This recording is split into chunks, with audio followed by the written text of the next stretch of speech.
Hello viewers, আসসালামু আলাইকুম। Welcome back to my channel. আশা করি সবাই ভালো আছেন। আজ আমি আপনাদের মাঝে নিয়ে এসেছি পেঁপে দিয়ে কাতল মাছের ঝোল। আসলে মাছে ভাতে বাঙালি, তাই মাছ ছাড়া খাবারের কোনো পরিপূর্ণতা আসে না। তবে আজ আপনাদের জন্য পেঁপে দিয়ে কাতল মাছের ঝোলের রেসিপি নিয়ে হাজির হয়েছি। চলুন তাহলে মেন উপকরণে যাওয়া যাক। দেখুন, আমি পেঁপেগুলো কেটে ভালো করে ধুয়ে নিয়েছি। দেখুন আমি পেঁপেগুলো কিভাবে পাতলা করে কেটে নিয়েছি। এদিকে আমি কাতল মাছ ফ্রাই করার জন্য সামান্য একটু মরিচ গুঁড়ো, হলুদ গুঁড়ো, লবণ আর সামান্য একটু তেল দিয়ে ভালো করে মিক্সড করে ফ্রাই করে নেব। ফ্রাই প্যানে আমি তেল গরম হতে দিয়ে দিয়েছি। গরম হয়ে আসলে আমি এক এক করে সবগুলো কাতল মাছ দিয়ে আমি ফ্রাই করে নেব। দেখুন আমি কাতল মাছগুলো ফ্রাই করে নিয়েছি। এদিকে আমি পাতিলে পানি বসিয়ে দিয়েছি পেঁপেগুলো একটু ভাপ দিয়ে নেওয়ার জন্য। দেখুন পেঁপেগুলো দিয়ে আমি একটু ঢাকনা দিয়ে ঢেকে দিব। পেঁপেগুলো ভাপ দিয়ে নিলে তাহলে পেঁপের একটা গন্ধ আছে, সেই গন্ধটা থাকবে না। আমার ভাপ দেওয়া শেষ, এখন আমি ঢেলে সেঁকে নিচ্ছি। এদিকে আমি ওই পাতিলেই 4 টেবিল চামচ তেল দিয়ে আমি পেঁয়াজ কুচি এবং ফালি করা কাঁচামরিচ দিয়ে একটু ভেজে নেব। হালকা বাদামি হয়ে আসলেই আমি এখানে আদা, জিরা, রসুন বাটা সামান্য একটু দিয়ে আর একটু ভেজে নেব।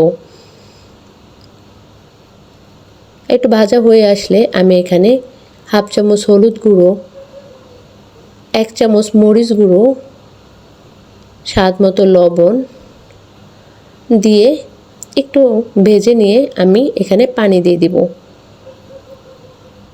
আমি এখানে গরম পানি দিয়েছি।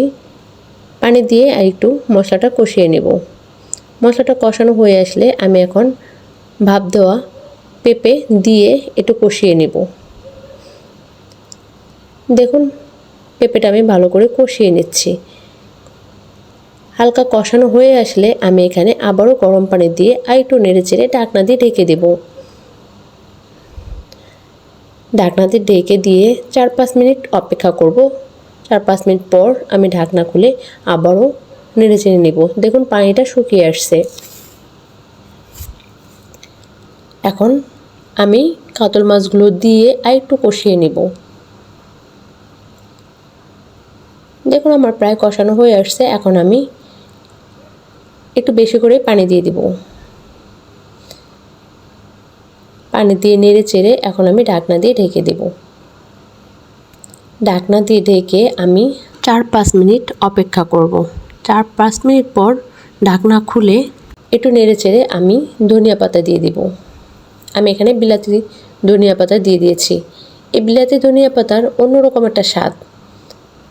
দেখুন ধনিয়া পাতা দিয়ে আমি একটু নেড়ে চেড়ে আবার একটু ঢাকনা দিয়ে ঢেকে দেব।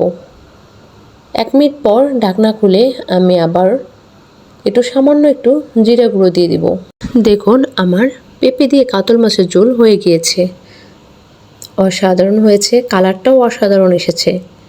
যদি আমার রান্না আপনাদের ভালো লাগে আমাকে ফলো করে অবশ্যই বাসায় ট্রাই করবেন এবং কমেন্ট করে জানাবেন। আমাকে লাইক দিবেন, সাবস্ক্রাইব করবেন, আমার পাশে থাকবেন। আরও নতুন নতুন রেসিপি দেওয়ার জন্য আমাকে আগ্রহী করে তুলবেন। আল্লাহ হাফেজ।